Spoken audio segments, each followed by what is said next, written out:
चमचमीत खमंग रेसिपीसाठी रुचकर मेजवानीला सबस्क्राईब करा आणि बेल आयकॉनवर क्लिक करा.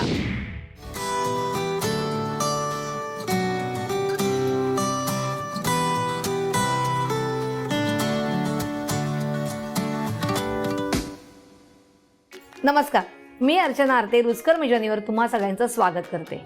आज फरक इतकाच आहे की मी इकडे स्टुडिओत नाही आहे, मी माझ्या घरी आहे आणि मदर्स डेसाठी खास रेसिपी करायची आपल्याला. तर मी तुम्हाला आधी माझ्या आईची ओळख करून देते आणि मग मी तुम्हाला माझ्या रेसिपीचं नाव सांगते. ही माझी आई आहे आणि आई आज तुम्हाला कुठची रेसिपीज दाखवणार आहे? खोबऱ्याची वडी. खोबऱ्याची वडी आई दाखवणार आहे आणि ती मला रेसिपी खूप आवडते आणि मी कधीच बघत नाही की आई ती रेसिपी कशी करते. तर आज मी तिच्याकडनं शिकणार आहे. तर आपण सुरुवात करूया. तर आधी आपण गॅस सुरू करूया. तर आपण खोबऱ्याच्या वडीसाठी काय काय घ्यायचं आहे? आपण आधी रवा घाल. रवा घालू. रवा भाजून वगैरे घ्यायचा? नाही, नुसता रवा घ्यायचा. आपण 1 वाटी रवा घेतलाय. 1 वाटी खोबरं घाल. 1 वाटी खोबरं घेते. 1 वाटी तूप घाल. 1 वाटी तूप घेऊया. तूप आपण साधं घेतलं तरी चालतं आणि साजूक पण चालतं ना, कुठचंही घ्यायचं ना. साजूक असलं तर आणि टेस्ट आहे. आपण इथे साजूकच घेतलंय. आता आपण ह्यात थोडासा मावा घालूया. पण मला वाटतं मावाही तू दरवेळेला घालत नाहीस ना, कधीतरीच. अच्छा, 50 ग्रॅम. कारण मी कधी बघतच नाही, त्यामुळे मला माहित नसतं की याच्यात काय काय घातलेलं आहे ते. दूध घाल. आता आपण 1 वाटी दूध घेऊया. दूध घाल. त्याच्यानंतर 1 चमचा वेलची पावडर. अच्छा, वेलची पावडर आधीच घालायची आपल्याला.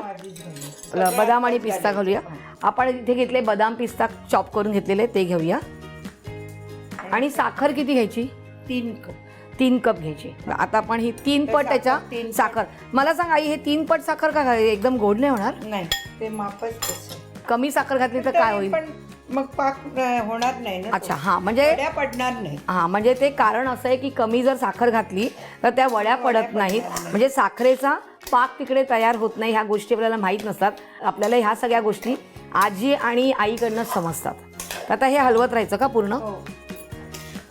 आणि ही वडी इतकी सुंदर लागते ना. म्हणजे हे कंटिन्यूस हलवत राहायचंय का? जवळजवळ 15-20 मिनिटं लागतात. अच्छा, आता आपण हे सगळं पूर्ण हलवत राहायचंय.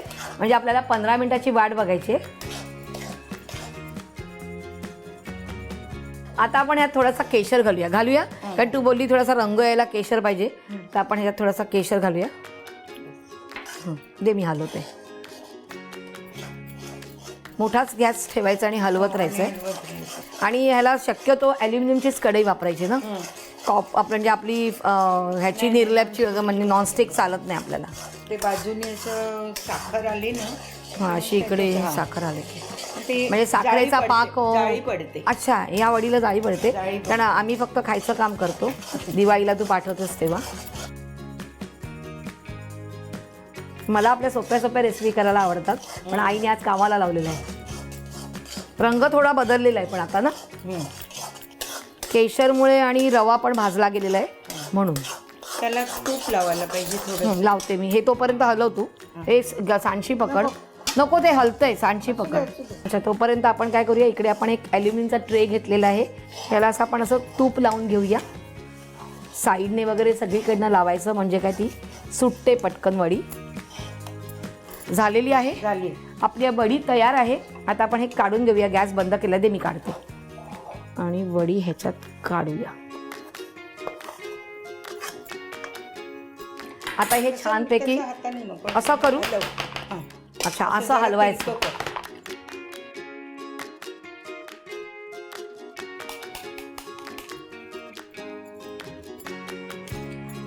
आणि आता ही बराच तास ठेवायची आहे. म्हणजे जवळजवळ किती? 1-1.5 तासांनी ते काप. अच्छा, 1.5 ते 2 तास ठेवायची आहे. आणि थंड झाल्यावरच त्याच्या वड्या पडायच्या. त्यामुळे आता वाट बघायची.